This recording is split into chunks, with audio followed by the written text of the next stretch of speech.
Welcome to జనబేరి news. ముందుగా headlines చూద్దాం.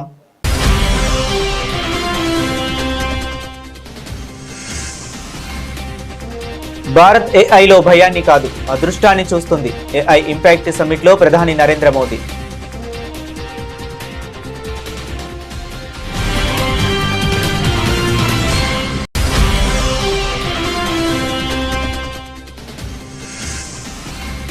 భారతదేశ ఆధ్యాత్మిక వారసత్వం సాంస్కృతిక సామాజిక పరిణామానికి సజీవ పునాది. డాక్టర్ శశి థరూర్ పుస్తకావిష్కరణ కార్యక్రమంలో ఉపరాష్ట్రపతి రాధాకృష్ణన్.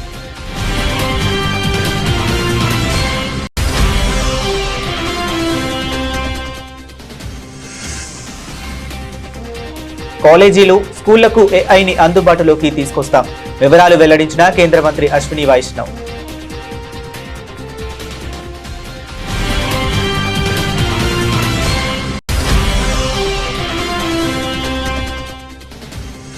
మిలాన్ 2026 ప్రారంభోత్సవానికి హాజరైన కేంద్ర రక్షణ మంత్రి రాజ్నాథ్ సింగ్ 74 దేశాల భాగస్వామ్యంతో అతిపెద్ద మరియు అత్యంత సమగ్రమైన ఎడిషన్ గా నిలిచిందని వెల్లడి.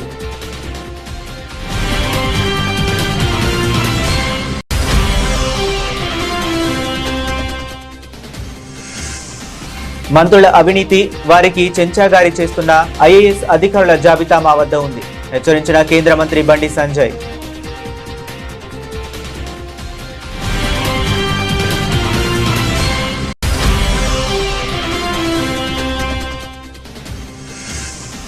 వైఎస్ రాజశేఖర రెడ్డి ఇచ్చిన జీవో నెంబర్లు రద్దు చేస్తానన్నది చంద్రబాబే. 2009 నాటి వీడియోను ప్రదర్శించిన వైఎస్ జగన్.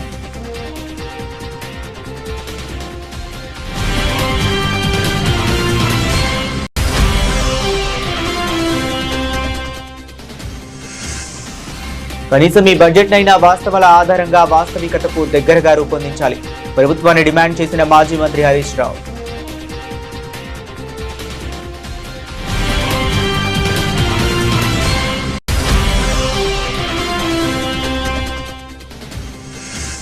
ఏపీ రాజధానిలో వివిధ సంస్థలకు భూ కేటాయింపుల విషయమై మంత్రివర్గ ఉపసంఘం భేటీ. 22 సంస్థలకు చెందిన ప్రతిపాదనలపై జరిగిన చర్చ.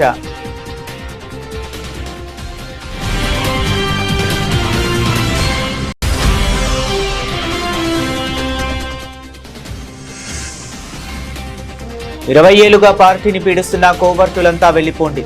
బీజేపీ ఎంపీ ధర్మపురి అరవింద్ సంచలన వ్యాఖ్యలు.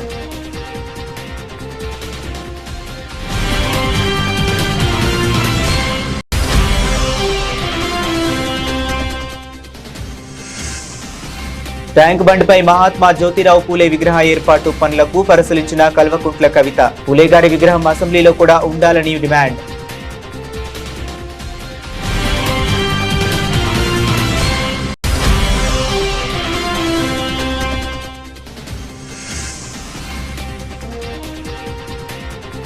హీరోగా దేవిశ్రీ ప్రసాద్. నెలలో 10 రోజులే షూటింగ్.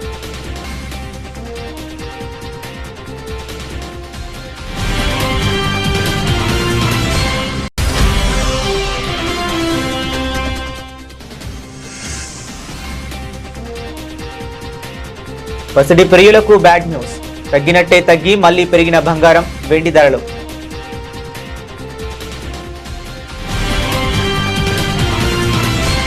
నానాటికి విస్తరిస్తున్న కృత్రిమ మేధా పరిజ్ఞానం కొన్ని పెద్ద దేశాలకు అంతర్జాతీయ కంపెనీలకు మాత్రమే పరిమితం కాకూడదని, దాన్ని అందరికీ అందుబాటులో తేవాలని ప్రధాని మోదీ పిలుపునిచ్చారు. అయితే దానిపై నియంత్రణ మాత్రం మన చేతుల్లోనే ఉండాలని ఆయన స్పష్టం చేశారు. ఏఐకి మనం పూర్తి స్థాయిలో అవకాశం ఇవ్వాలి, కానీ నియంత్రణ మాత్రం మన చేతుల్లోనే ఉంచుకోవాలి. అచ్చం జీపీఎస్ లాగా అది మనకు మార్గాలను సూచిస్తుంది, కానీ ఎలా వెళ్లాలనేది తుది నిర్ణయం మనదే కదా అని వివరించారు. ఢిల్లీలో జరుగుతున్న ఏఐ ఇంపాక్ట్ సమ్మిట్ లో గురువారం ప్రసంగించిన మోదీ ప్రపంచ జనాభాలో 6వ వంతు మందికి ప్రాతినిధ్యం వహిస్తున్న భారత్లో ఈ సదస్సు జరగడం ఇండియాకే కాక గ్లోబల్ సౌత్ కు గర్వకారణమన్నారు. एथिक्स हमेशा ही चर्चा के केंद्र में रहा है. अंतर बस इतना आया है कि पहले अनएथिकल बिहेवियर का दायरा बहुत छोटा होता था, लेकिन एआई में इसका दायरा असीमित है, अनलिमिटेड है. इसलिए एआई के लिए हमें एथिकल बिहेवियर और नॉर्म्स का दायरा भी असीमित बनाना होगा। एआई कंपनियों के सामने बहुत बड़ी जिम्मेदारी है। प्रॉफिट के साथ साथ पर्पज पर भी फोकस हो, ऐसे एथिकल कमिटमेंट की बहुत आवश्यकता है। व्यक्तिगत स्तर पर एआई हमारी लर्निंग, इंटेलिजेंस और इमोशंस को प्रभावित कर रही है। एक्सेलेंसी, एआई के एथिकल उपयोग के लिए मेरे 3 सुझाव हैं।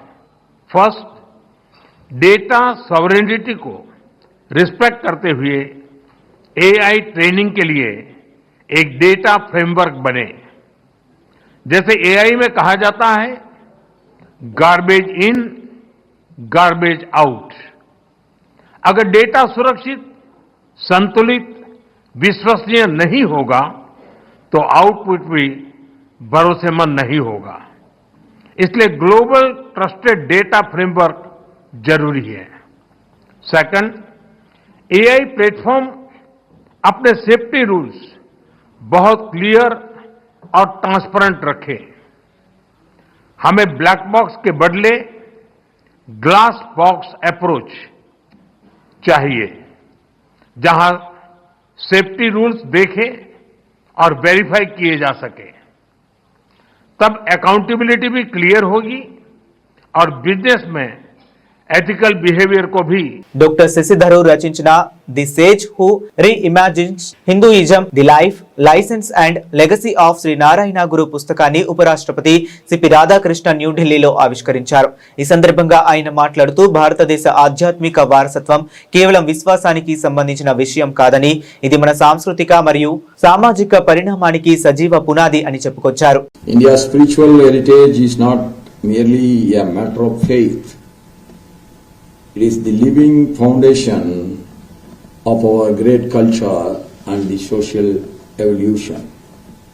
For centuries, countless saints have travelled across Bharat carrying the light of knowledge, compassion and dharma to every corner of the land. Be it is the tradition of Adi Shankaracharya ji or the traditions of Ramananda Acharya ji or the traditions of Sri Narayana Guru ji, they reshaped the society through their spiritual preachings. I used to say, if there is no Adi Shankara, there is no united India today. So they challenged the injustice, removed the superstition, strengthened the philosophical thought, and restored the dignity to every citizen. And these words of his, one caste, one religion, one God for all, these were not mere slogans, they were a spiritual thesis, a philosophy of radical equality and universal brotherhood, and in their simplicity lies their power. Every Keralite knows this phrase in Malayalam. It's sort of part of the air we breathe. Oru jadi, oru madam, oru devam, manishana. And this idea that compassion and not custom can guide us, that division is pointless, and that dignity, unity and reason must unite us all, is a message that India still needs today, and I would argue the world still needs today. And the other genius of the Guru worth talking about is that he never just diagnosed social ills, his brilliance lay in the alternative that he envisioned, a luminous world where liberation is not granted by the powerful, but reclaimed by the oppressed. A world where freedom is not charity, but a birthright. A world where the spiritual and the social, the moral and the material are not divided, but woven into a single fabric of human flourishing. ఢిల్లీలో జరుగుతున్న India AI impact summit 2026లో కేంద్ర IT మంత్రి అశ్విని వైష్ణవ్ భారత్ భవిష్యత్తు AI plan ను స్పష్టంగా వివరించారు. దేశాన్ని ప్రపంచ ఏఐ పటంలో నాయకుడిగా నిలబెట్టడమే లక్ష్యంగా పాఠశాల కాలేజీ స్థాయి సిలబస్ ను పూర్తిగా మారుస్తున్నామని ప్రకటించారు. విద్యార్థులకు ఏఐ నాలెడ్జ్ ను పెంచడమే ప్రభుత్వ లక్ష్యమని కేంద్ర మంత్రి అన్నారు. పాఠశాలలు, కళాశాలలకు ఏఐ సాధనాలు అందుబాటులోకి తీసుకొస్తామని తెలిపారు. విద్యార్థులు కేవలం సాంకేతికతను నేర్చుకోవటమే కాకుండా సమస్యలకు కొత్త పరిష్కారాలను అభివృద్ధిని చూసేలా ప్రోత్సహిస్తామని చెప్పారు. Today, leading frontier AI companies, along with India's own innovators such as Sarvam, BharatGen, Gyani and Socket have come together to make a set of voluntary commitments that reflect a shared vision for inclusive and responsible AI. First, advancing understanding of real-world AI usage through anonymized and aggregated insights to support evidence-based policymaking on jobs, skills, and economic transformation. The second is strengthening multilingual and contextual evaluations of AI systems to ensure that AI works effectively across languages, cultures, and real-world use cases, especially in the global south. Together, these efforts mark an important step towards shaping AI that is not only powerful, but also inclusive, development-oriented, and globally relevant. This initiative positions India at the forefront of building a global South-led perspective on AI governance, one that balances innovation with equity and real-world impact. I now invite Honorable Prime Minister of India, Shri Narendra Modi ji, to join the leaders in this major commitment out of the AI Impact Summit. విశాఖపట్నంలో జరిగిన melon 2026 ప్రారంభోత్సవానికి కేంద్ర రక్షణ మంత్రి రాజ్నాథ్ సింగ్ ముఖ్య అతిథిగా హాజరయ్యారు. ఈ సందర్భంగా రక్షణ మంత్రి మాట్లాడుతూ మిలాన్ భారతదేశం యొక్క అత్యంత విశ్వసనీయమైన మరియు స్థిరమైన సముద్ర కార్యకలాపాలతో ఒకటిగా అభివృద్ధి చెందిందని రాజ్నాథ్ సింగ్ పేర్కొన్నారు. ఈ సంవత్సరం 74 దేశాల భాగస్వామ్యంతో మిలాన్ 2026 ఇప్పటి వరకు అతిపెద్ద మరియు అత్యంత సమగ్రమైన ఎడిషన్ గా నిలిచిందన్నారు. ఇది బాధ్యతాయుతమైన మరియు విశ్వసనీయ సముద్ర భాగస్వామిగా భారతదేశంపై ప్రపంచ సముద్ర సమాజం యొక్క నమ్మకాన్ని ప్రతిబింబిస్తుందని అన్నారు. Practical expression to that shared language.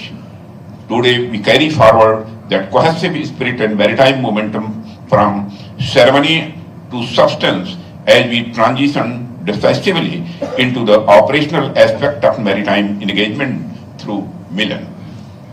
Inspired by the Hindi word Milan, meaning a meeting of friends, this exercise represents in its truest sense a meeting of equals and a confluence of like-minded nations and maritime professionals united by a common purpose. From its mindset, beginning in 1995 at Sri Vijayapuram, when a small group of friendly navies first came together, Milan has grown steadily in scope and stature. Over the years, due to concerted efforts of all partners, Milan has evolved from a regional interaction into one of the world's most prominent multinational level exercise. It has evolved into one of India's most credible and consistent maritime engagements. This year, with the participation of more than 74 nations, Milan 2026 stands as the largest and most inclusive edition to date, a reflection of the confidence the global maritime community places in India as a trusted and responsible maritime partner. Ladies and gentlemen, Milan 2026 seeks to enhance interoperability among navies of partner countries, improve professional competence by sharing of the professional experiences and practices, and deepen friendship among participating navies by evolving bonds of mutual. Telangana Congress మంత్రుల అవినీతి చిట్టా తమ వద్ద ఉందని ఇంకా బయటకు తీస్తున్నామని కేంద్ర సహాయ మంత్రి బండి సంజయ్ అన్నారు. మంత్రులు చేస్తున్న అవినీతి ఆధారాలను సేకరిస్తున్నామని, ఈ మంత్రులకు కొందరు ఐఏఎస్ అధికారులు చెంచాగిరి చేస్తున్నారని ఆరోపించారు. మంత్రులకు చెంచాగిరి చేస్తున్న అధికారులు వాళ్ళు సంపాదించుకుంటూ మంత్రులకు ఎలా కూడబెడుతున్నారో తమకు తెలుసని అన్నారు. ఢిల్లీ కాంగ్రెస్ పెద్దలకు మూటలు పంపించడానికి తెలంగాణలో కాంగ్రెస్ అధికారంలో ఉందని బండి సంజయ్ అన్నారు. ఒక్కో మంత్రి అవినీతి చిట్టా విప్పుతామని హెచ్చరించారు. అవినీతికి సంబంధించి ఆడియో రికార్డులు తమ వద్ద ఉన్నాయని అన్నారు. 2029 నాటికి దేశంలోని ఏ రాష్ట్రంలో కూడా కాంగ్రెస్ పార్టీ అధికారంలో ఉండదని జోస్యం చెప్పారు. 2,18,000 కోట్లు వాళ్ళ పెట్రోల్ వచ్చినట్టు ఏడమైనా అవన్నీ ఏమి ఇవన్నీ ఎంతమందికి ఉద్యోగాలు వచ్చినావు, ఎన్ని పెట్రోల్ వచ్చినావు, ఎన్ని యూనిట్లు ప్రారంభించినావు. ఇవాళ ఢిల్లీ పోయి ఢిల్లీకి మూటలపై చెప్పి ఇలా కాంగ్రెస్ పార్టీ తెలంగాణ రాష్ట్రంలో సంపాదించిన పెట్టుబడులు అన్నీ కూడా ఇలా ఏసీసీ భవన్లోకి పెట్టి ఈ దేశంలో కాంగ్రెస్ పార్టీని పెంచి పోషించడానికి తెలంగాణ రాష్ట్రం యొక్క ఆదాయాన్ని పెట్టుబడిగా పెడుతున్నారు కాంగ్రెస్ పార్టీ. టీపీసీసీ కాదు అది, T four C Telangana corruption collection commission Congress. Telangana collection corruption commission Congress, T four C. ఇలా అందుకే ఎట్టి పరిస్థితుల్లో ఈ జిహెచ్ఎంసీ ఎన్నికల్లో అందరం కలిసి ఇలా కాంగ్రెస్ పార్టీ మెడల్ వంశం ఎట్టి పరిస్థితుల్లో రామచంద్ర గారి నేతృత్వంలో ఆల్రెడీ వారు ఇవాళ కూర్చున్నారు, వారు ప్లాన్ చేశారు. వారిచ్చే ప్లాన్ను అందరం కలిసి దాన్ని అమలు చేసే ప్రయత్నం చేస్తాం. ఈ భాగ్యనగర్లో ఏం చేసినా నువ్వు 3 ముక్కలు చేస్తావా 4 ముక్కలు చేస్తావా, నీ కాంగ్రెస్ పార్టీని ఎటు కాకుండా మూసీ నదిలో ఆ ట్యాంక్ బండ్లో ఇలా భాగ్యనగర్ ప్రజలు పడేయడం ఖాయం. నీకు దిమ్మ తిరిగే విధంగా ఇవాళ భాగ్యనగర్ ప్రజలు సమాధానం చెప్పబోతున్నారు. నేను భాగ్యనగర్ ప్రజలకు అప్పీల్ చేస్తున్నా, కాంగ్రెస్ పార్టీ వాళ్ళు వస్తే ప్రశ్నించండి ఏం చేశారు భాగ్యనగర్కి.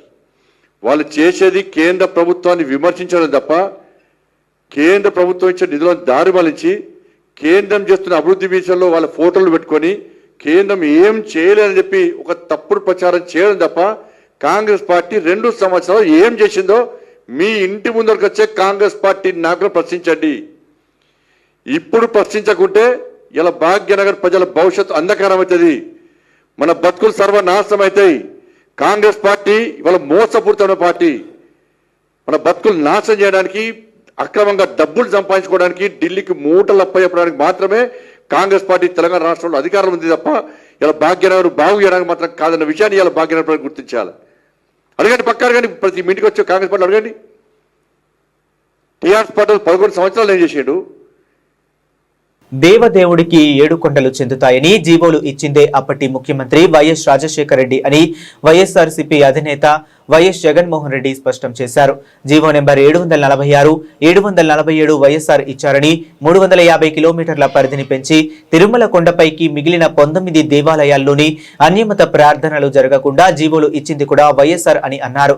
అప్పుడే ఇదే చంద్రబాబు బీజేపీతో లేడు కాబట్టి ముస్లింలు క్రిస్టియన్ల ఓట్ల కోసం ఆ జీవోలను రద్దు చేస్తారని ప్రకటించారని గుర్తు చేశారు. చంద్రబాబు ఏ పార్టీతో ఉంటే ఆ పార్టీ పాట పాడతారు, ఆ పార్టీ వద్దు అనుకుంటే వేరే విధంగా ప్లేటు మారుస్తారని విమర్శించారు. అప్పుడు చంద్రబాబు మాట్లాడిన మాటలతో ఇప్పుడు చంద్రబాబు మాటలను పోల్చి చూస్తే ఆయన క్యారెక్టర్ నైజం అర్థమవుతాయి అన్నారు. జియో నెంబర్ 746, జియో నెంబర్ 747 ఒకసారి ఫస్ట్ చూడండి, ఒకసారి ఫస్ట్ ఆ జియోని చూడాలి. ఫస్ట్ మీ అందరికీ కూడా ఎడ్యుకేట్ కావాలి. అసలు ఆ జియోలు ఇచ్చింది ఎవరు? రాజశేఖర రెడ్డి గారు ఇచ్చినారు. ఆ జియోలు ఏంటి? టీటీడీని 7 కొండలుగా గుర్తించింది రాజశేఖర రెడ్డి గారు నాన్న. టీటీడీ పరిధిని 350 కిలోమీటర్లకు పెంచింది నాయన. అన్యమత ప్రార్థనలు టీటీడీలోనూ మిగిలిన ఒక 19 గుడుల దగ్గర జరగకుండా కట్టడి చేస్తూ జీవోలు ఇచ్చింది కూడా నాయనే, వైఎస్ఆర్ఏ.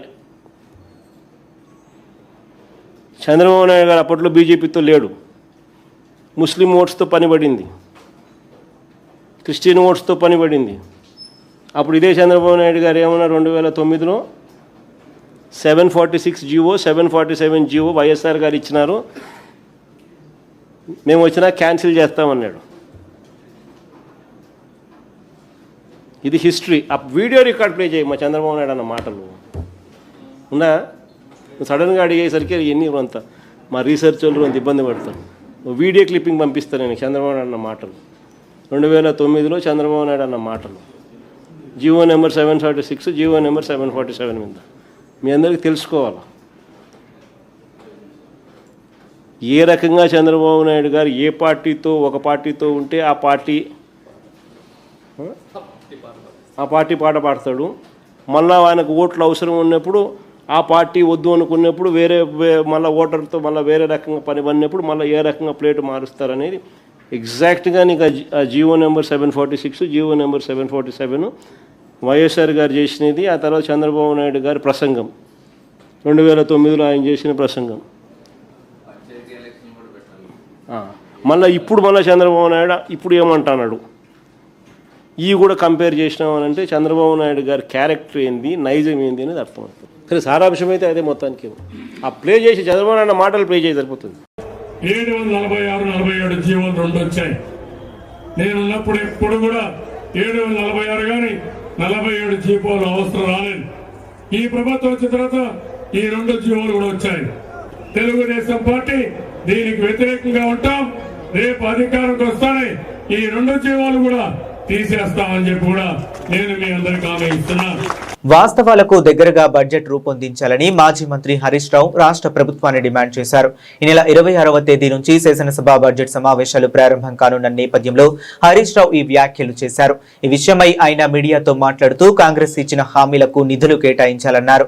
100 రోజుల్లో 6 గ్యారంటీలు అమలు చేస్తామని సోనియా, రాహుల్ రాసిచ్చిన బాండ్ పేపర్లు ఏమయ్యాయో, 800 రోజులైనా ఒక్క హామీకి దిక్కులేదని విమర్శించారు. కనీసం ఈ బడ్జెట్ నైనా వాస్తవాల ఆధారంగా వాస్తవికతకు దగ్గరగా రూపొందించారు. 4000 పెన్షన్, మహిళలకు నెలకు 2500 ఇచ్చే హామీలను అమలు చేసేలా ఈ బడ్జెట్ లో నిధులు పొందుపరచాలని బీఆర్ఎస్ పార్టీ పక్షాన డిమాండ్ చేస్తున్నామని అన్నారు.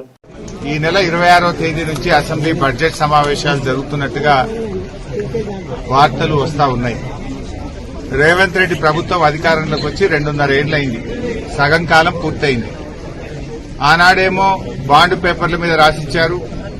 రాహుల్ గాంధీ, ప్రియాంక గాంధీ, రేవంత్ రెడ్డి, సోనియా గాంధీ అందరూ కూడా 100 రోజుల్లో 6 గ్యారెంటీలు అమలు చేస్తామని హామీలు ఇచ్చారు. 100 రోజులు కాదు, 800 రోజులు పూర్తయినా ఇప్పటికీ 6 గ్యారెంటీలు అమలవుతున్నటువంటి దాఖలాలు లేవు. ముఖ్యంగా ఆనాడు ఎస్సీ డిక్లరేషన్, ఎస్సీలకు 18% రిజర్వేషన్ ఇస్తామని, ఎస్సీ సప్లాన్ ను అమలు చేస్తామని, చదువుకున్న పిల్లలకు 10th పాస్ అయితే 10,000, ఇంటర్ పాస్ అయితే 25,000, డిగ్రీ పాస్ అయితే 50,000, పీజీ చదివితే ₹1,00,000 ఇస్తామన్నారు. ఈ రోజు వరకు ఒక్క పిల్లవాడికి కూడా ₹1 ఇచ్చిన పాపాన పోలేదు. కేసీఆర్ గారు ఇస్తున్న ఫీజు రియంబర్స్మెంట్ డబ్బులు కూడా ఈ రోజు ఎస్సీలకు వస్తున్న పరిస్థితి లేదు. బీసీ సప్లాన్ అని సిద్దిరామయ్యను తోలుకొచ్చారు. సిద్దిరామయ్య గారు ఆ రోజు బీసీ సప్లాన్ ఇనాగ్రేషన్ చేస్తూ బీసీలకు 42% రిజర్వేషన్ ఇస్తాం, సంవత్సరానికి 20,000 కోట్ల బడ్జెట్ ఇస్తాం, సప్లాన్ అమలు చేస్తామని చెప్పి బీసీలను మొండి చేయి చూపింది కాంగ్రెస్ పార్టీ. రైతుల కోసం రైతు డిక్లరేషన్ అని రాహుల్ గాంధీ వరంగల్కి వచ్చి రాహుల్ గాంధీ గారు ఏడాదికి 15,000 రైతు బంధు ఇస్తామని, పంటల బీమా ఇస్తామని, అన్ని పంటలకు బోనస్ ఇస్తామని మాయ మాటలు చెప్పిండ్రు. ఇవాళ రైతుల్ని మోసం చేసిండ్రు. రైతులకు మోసం, బీసీలకు మోసం, ఎస్సీలకు మోసం, ఎస్టీలకు మోసం, యువతకు మోసం, అన్ని వర్గాలను మోసం చేసిండ్రు. ముఖ్యంగా నేను రాష్ట్ర ఉప ముఖ్యమంత్రి బట్టి విక్రమార్క గారిని డిమాండ్ చేస్తా ఉన్నా, ఎల్లుండి పెట్టే బడ్జెట్ సమావేశాల్లో ఈసారైనా ₹4,000 పెన్షన్ ప్రవేశపెట్టాలని డిమాండ్ చేస్తా ఉన్నా. ఆనాడు అవ్వాతాతలకు అమరావతి రాజధాని నగరంలోని వివిధ సంస్థలకు భూ కేటాయింపులకు సమీక్షించడానికి మంత్రివర్గ ఉపసంఘం భేటీ అయింది. మంత్రులు నారాయణ, పయ్యావుల కేశవ్, కొల్లు రవీంద్ర, కందుల దుర్గేష్, గుమ్మడి సంధ్యారాణి ఈ సమావేశానికి అధ్యక్షత వహించారు. ఇందులో భాగంగా 22 సంస్థలకు సంబంధించిన ప్రతిపాదనలను చర్చించారు. 7 సంస్థలకు తాజా కేటాయింపులు మరియు 11 మునుపటి కేటాయింపులకు సవరణలను ఉపసంఘం ఆమోదించిందని మంత్రి నారాయణ తెలిపారు. భారత వాతావరణ శాఖ, ఈటీపీఆర్, కరూర్ వైశ్య బ్యాంక్, నబార్డ్ ఆన్లైన్ మరియు పిఎన్బి ఇండియా మరియు రెయిన్బో చిల్డ్రన్స్ హాస్పిటల్ కోసం భూ కేటాయింపులు ఆమోదించబడ్డాయని తెలిపారు. అమరావతిలో ల్యాండ్స్ అలాట్మెంట్ విషయమై గ్రూప్ ఆఫ్ మినిస్టర్స్ కూర్చొని డిస్కస్ చేయడం జరిగింది. 22 ఐటమ్స్ మీద యాక్చువల్ గా ఈ రోజు డిస్కస్ చేశారు. అందులో వచ్చి 7 న్యూ ప్రపోజల్స్, 11 ప్రపోజల్స్ కి కొద్దిగా చిన్న చేంజెస్ చేయడం జరిగింది వాళ్ళ రిక్వెస్ట్ మీద. అదేవిధంగా ఒక వచ్చి పెండింగ్ లో పెట్టారు. వీటిలో ముఖ్యంగా ఏంటంటే బ్యాంక్స్ రెసిడెన్షియల్ అకామిడేషన్ కి యాక్చువల్ గా వాళ్ళు ల్యాండ్ కొంత అడిగారు, అది ఇవ్వటం జరిగింది.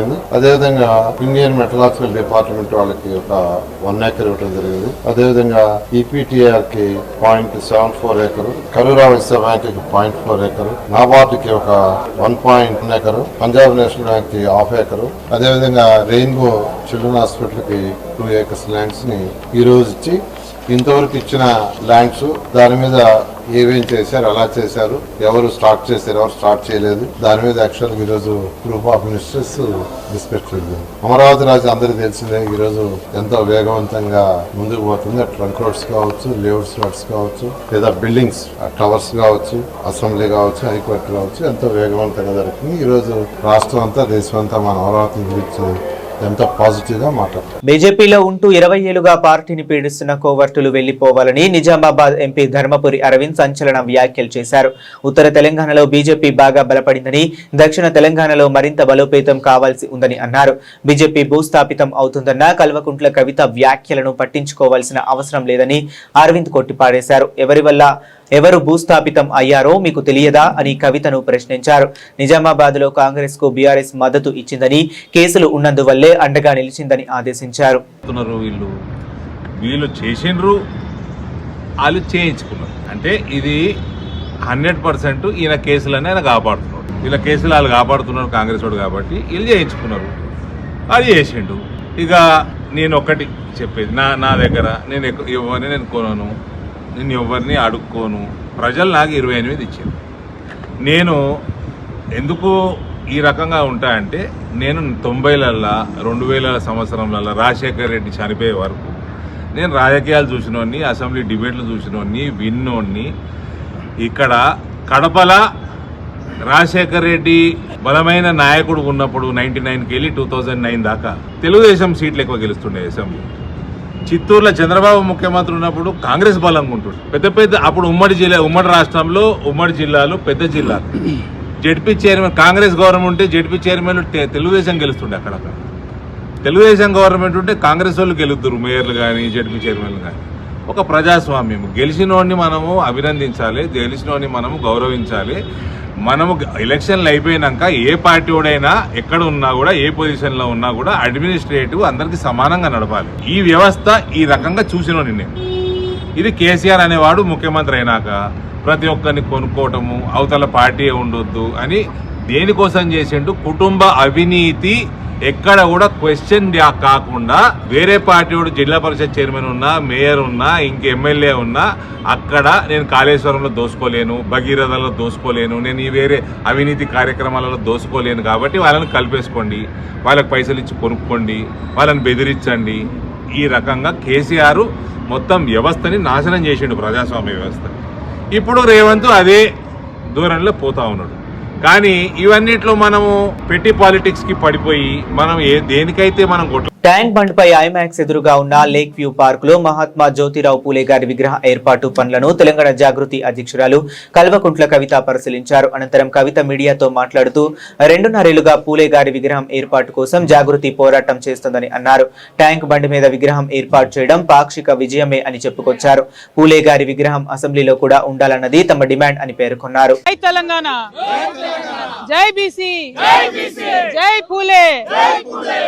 అందరికీ నమస్కారం. తెలంగాణ జాగృతి ఆధ్వర్యంలో గత 2.5 సంవత్సరాల క్రితం నుంచి మొదలుపెట్టి మరి అసెంబ్లీలో పూలే గారి విగ్రహం ఉండాలని మేము డిమాండ్ చేయడం జరిగింది. ఆనాడు అనేక మంది అనేకమైనటువంటి మాటలని మమ్మల్ని విమర్శించారు.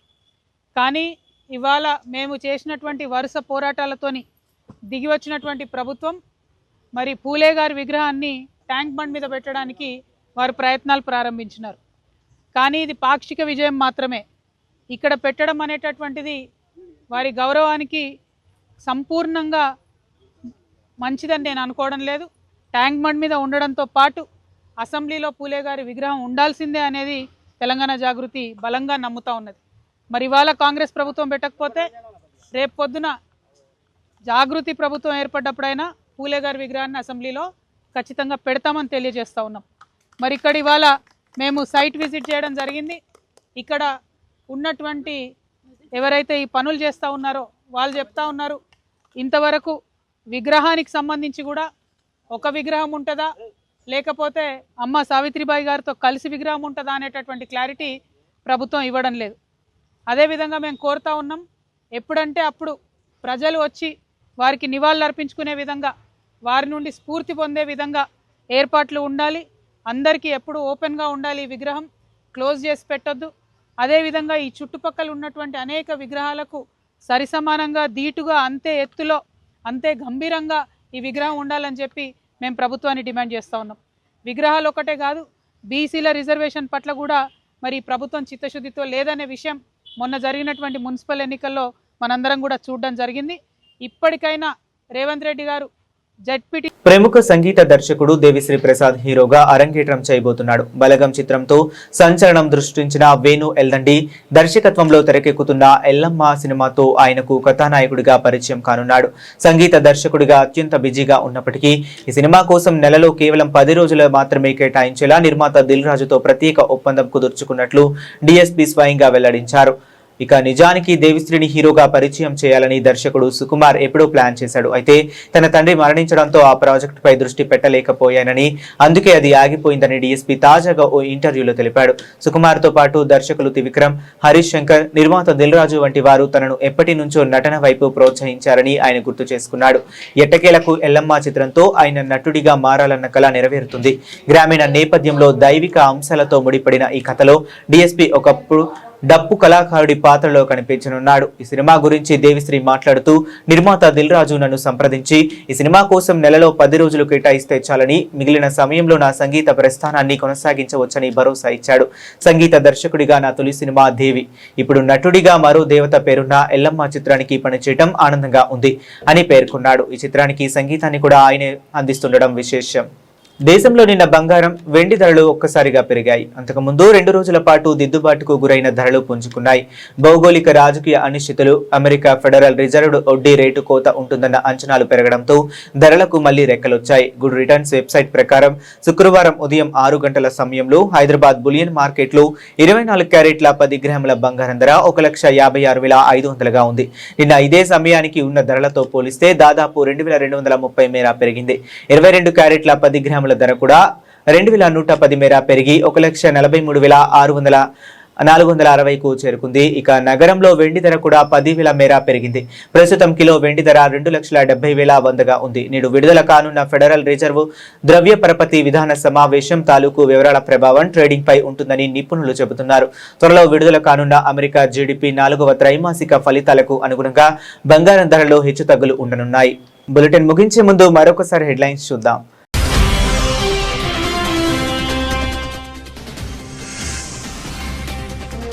భారత్ ఏఐలో భయాన్ని కాదు, అదృష్టాన్ని చూస్తుంది. ఏఐ ఇంపాక్ట్ సమ్మిట్ లో ప్రధాని నరేంద్ర మోదీ.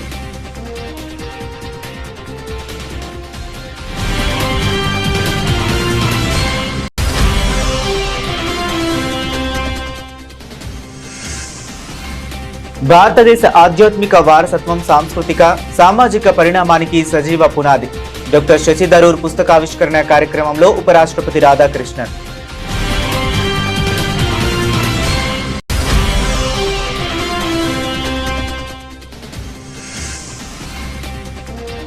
కాలేజీలు, స్కూళ్లకు ఏఐని అందుబాటులోకి తీసుకొస్తాం. వివరాలు వెల్లడించిన కేంద్ర మంత్రి అశ్విని వైష్ణవ్.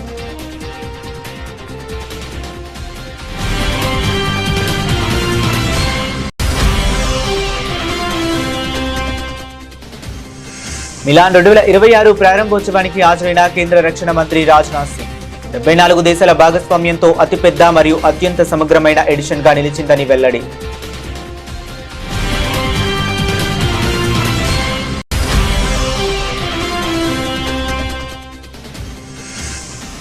మంత్రుల అవినీతి, వారికి చెంచాగారి చేస్తున్న ఐఏఎస్ అధికారుల జాబితా మా వద్ద ఉంది, హెచ్చరించిన కేంద్ర మంత్రి బండి సంజయ్.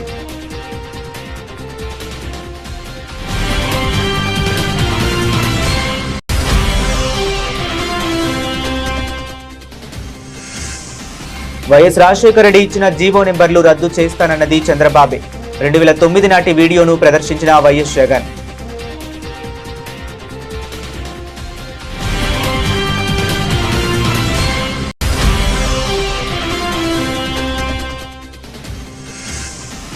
కనీసం ఈ బడ్జెట్ అయినా వాస్తవాల ఆధారంగా వాస్తవికతకు దగ్గరగా రూపొందించాలి, ప్రభుత్వాన్ని డిమాండ్ చేసిన మాజీ మంత్రి హరీష్ రావు.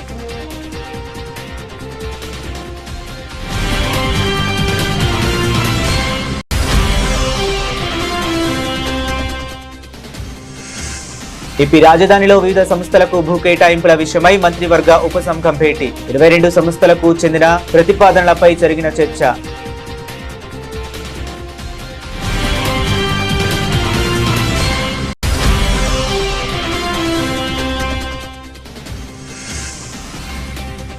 ఇరవై ఏళ్లుగా పార్టీని పీడిస్తున్న కోవర్టులంతా వెళ్లిపోండి. బీజేపీ ఎంపీ ధర్మపురి అరవింద్ సంచలన వ్యాఖ్యలు.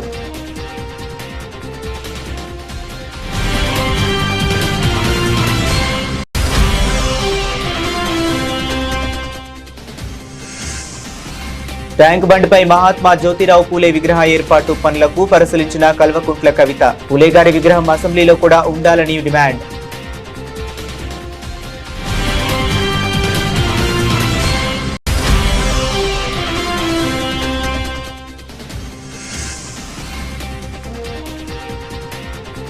హీరోగా దేవిశ్రీ ప్రసాద్, నెలలో 10 రోజులే షూటింగ్.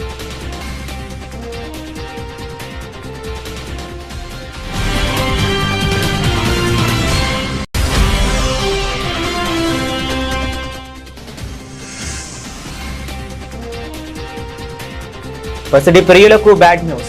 తగ్గినట్టే తగ్గి మళ్లీ పెరిగిన బంగారం, వెండి ధరలు.